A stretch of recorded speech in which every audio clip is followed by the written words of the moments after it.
See, with regard to Hagia Sophia, there could be many things of what could be done. First of all, it's not true. It's not good. Sorry, it's not just.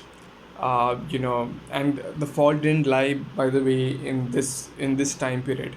The fault lied much before, when the Arab world went into when the Arabs, or like when the Muslim Empire, when the Muslim militia attacked Constantinople, and therefore Constantinople was uh, and the Hagia Sophia was converted into a mosque. So the conversion of a church to a mosque was wrong at its first place. And definitely, accepting this historical veracity, conversion of a mosque to a museum was something which was good, or something which was acceptable. But conversion from museum to mosque again is again detestable. So, but the most important, considering all the circumstances, the worst act that was done was conversion of a church into a mosque. And that clearly comes out. It's not a political principle, it's clearly a religious principle, because you see there are some churches which were not attacked by the Muslims, just because of the fact that Islam says that if you surrender, if the other country surrenders before, without fighting a war, then it's okay, you have to protect their religions, etc. But still, even there, you don't have freedom of religion 100%. Because let's say if there is a country A which is Christian, and there is a country B which is Muslim. Country B attacks country A. Country A sees the large number of Muslims, a large army of Muslims, and let's say voluntarily, or I wouldn't say voluntarily, but let's say without war, accepts and surrenders before the country B. Then country A's religious places of worship would be protected. But you cannot but once a person becomes is converted into the Islamic faith, he cannot reconvert back into Christianity. And no Muslim could, in that particular country, could convert back to Christianity, or could convert to Christianity if he wants. So freedom of religion was never there in Islamic principle. It is a completely hoax. And even then, you have to see, religious monuments would be protected only and only if you voluntarily surrender. If you don't voluntarily surrender, if you are a brave man, if you fight the war, if you know that you have the army and you fight the war, and you lose the battle, then they can do anything with you, whatever they want, and they can do anything with the religious monuments. They can convert it into a mosque, plunder it, whatever they want to do, they can do. And that's what was done. And so to say that it was just a political activity and so on and so forth, it's again something which is completely wrong. It has a sound religious principle based on it, and no scholar could say that it's not Islamic. The conversion of a church to a mosque is not Islamic. Nobody could say that, especially with regard to Hagia Sophia. Now, there are certain issues which we can say from this, and which we could learn from this. First of all, it is detestable, and so on and so forth. Secondly, one thing I would say, I should not say like this for the love of the Eastern Orthodox brothers. Neither it is quite biblical. It's not that biblical either. But one could perhaps say that, if you look at the Western Christianity and the Eastern Christianity, you clearly see that the Eastern Orthodox Church, or the churches where the Eastern Orthodox Church is prevalent, the geographical area, is clearly not a Christian majority country.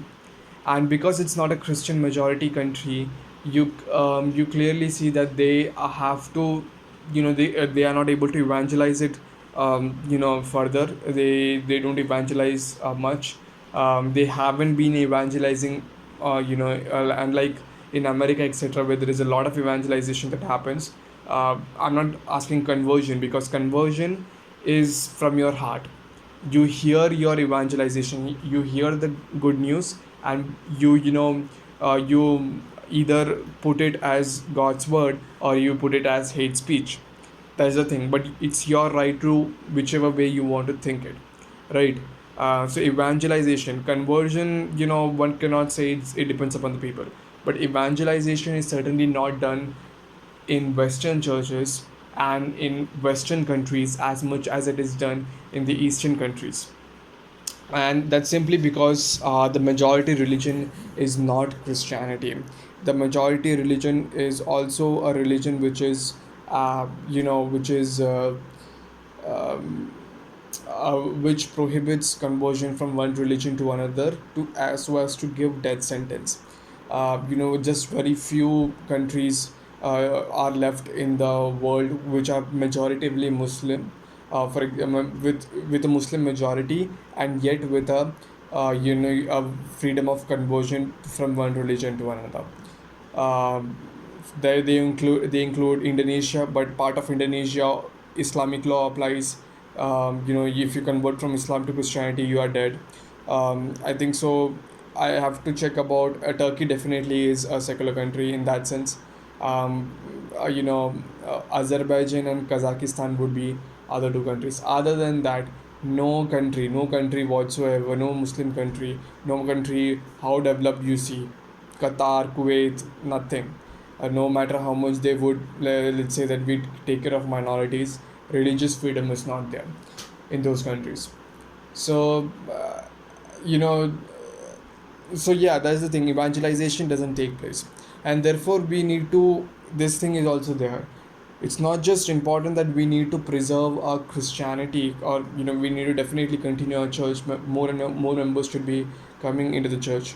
We also have to see that the culture remains a Christian culture, because if the culture doesn't remain a Christian culture, or perhaps somehow the majority religion doesn't become Christianity, then we definitely could see that one way or the other, or let's say it's not a liberal, or the other religions, etc., which are there. We definitely could see in that, in that scenario, that evangelization would not take place in that effective manner. And that's the thing. That's the thing with Eastern Orthodox churches. They are not evangelizing because they are living in a Islamic country. On the other hand, many Catholic and Protestant churches are evangelizing because they are living in a Catholic and Protestant country, and even Muslims are allowed to evangelize there. I mean, Muslims are evangelizing in all countries. They're evangelizing in non-Muslim countries and Islamic countries as well. Christians are only allowed to evangelize in Christian countries, or perhaps some of the Hindu, like India, for example, or other few countries are there where you have that liberty. Otherwise, in Islamic countries, you are not allowed to evangelize.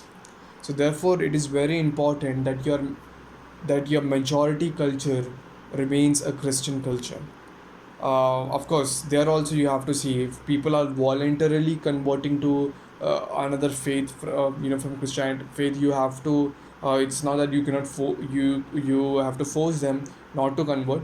You can give them freedom, but definitely that there should always be a perspective that we need to protect our Christian culture, not just our church, because Christian culture would definitely give way to evangelization.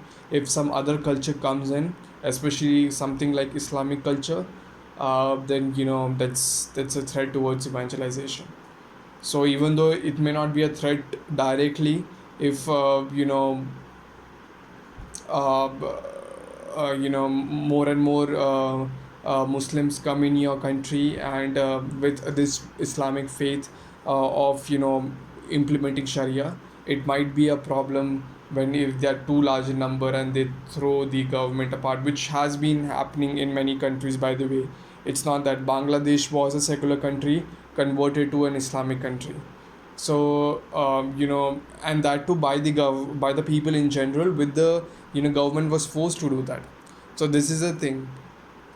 It was a secular country. I mean, imagine few countries can become like this.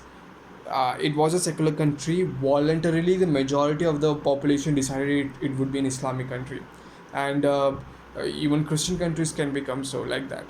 And if it does become like that, then there definitely is a problem for evangelization, which means your first decision of perhaps, let's say, accepting immigrants, in your country was wrong. Or let's say, for not checking the population of, not keeping a check on the population of the Muslim, um, Muslims in your country was wrong. When you, or perhaps not, if not checking the population, increasing your population to the level of Islamic population, increasing your fertility rate to the level of Muslim fertility rate was wrong. So you have to always see in that manner. Now that's the one thing that I would say about Hagia Sophia.